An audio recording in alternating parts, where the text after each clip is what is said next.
বড় ভাই বড় শিক্ষিত হওয়ার স্বপ্ন বাদ দিয়া মা বাবার খেদমতে চলে গেল, কাজ করে। আর কয় আমার ছোট ভাইরে মানুষ বানাই, আমি কাজ করে করে ছোট ভাইয়ের খরচ দিব।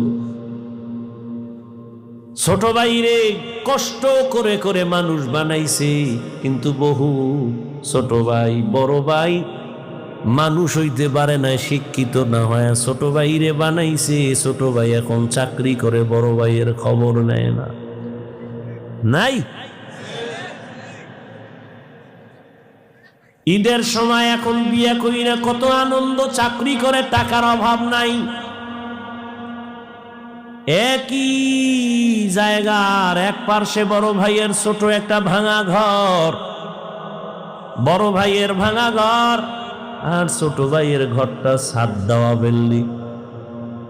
ঈদের বাজার লইয়া যখন গোপনে ঘরে আইয়া স্ত্রীরে কয় জামা কাপড় গুলো সন্তানেরে দাও, তুমি নাও। বড় ভাই তো জানালা দিয়া তাকায় দেখছে ছোট ভাই আসছে, কিন্তু বড় ভাইরে জিগায় না। বাচ্চারে কি আর কন্ট্রোলে রাখা যায়? ও দৌড় দিছে, কাকা আছে। দৌড়াইয়া গিয়া দেখে ওর চাচতো ভাই নতুন জামা পইরা কত আনন্দ করে। ও একটা দৌড় দিয়া কয়, আব্বু আমারে জামা দিবা কবে? বাবা এই কথা শুই না চোখের পানি ছেড়ে কান্না করে,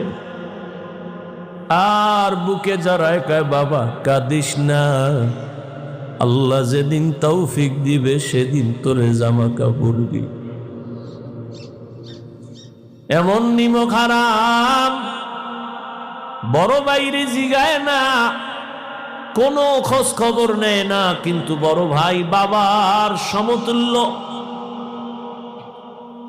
এত দূরে দূরে রাখে বড় ভাইরে ছোট ভাই। হঠাৎ করে রাতে 3টায় টেলিফোন আসছে, কে তুমি?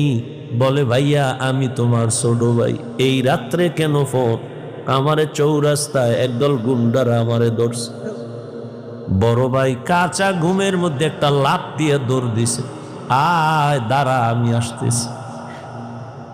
বড় ভাই কষ্টের কথা মনে রাখে না, একটা দৌড় দিয়া সামনে গিয়া এভাবে হাত বের করে বুকটা দিয়া কয়, যত মার মারতে চাও আমারে মার, আমার ছোট ভাইয়ের গায়ে হাত দিবি না। কারণ ওর প্রস্রাব আমি গায়ে লাগাইছি, ওর প্রস্রাব আমি গায়ে লাগাই ওরে বড় বানাইছি, না খাইয়া ওরে খাওয়াইছি, আমারে মার, ওরে মারবি না। তাহলে ভাই ভাইয়ের জন্য কতটা আপন আল্লাহ বুঝায় দেয়। কিয়ামতের দিন এত কলিজার আপন ভাইটাও কোনো পরিচয় দিবে না, পালাতে থাকবে। তাহলে মা বাবা তো আরো দূরে। ও আল্লাহর বান্দারা,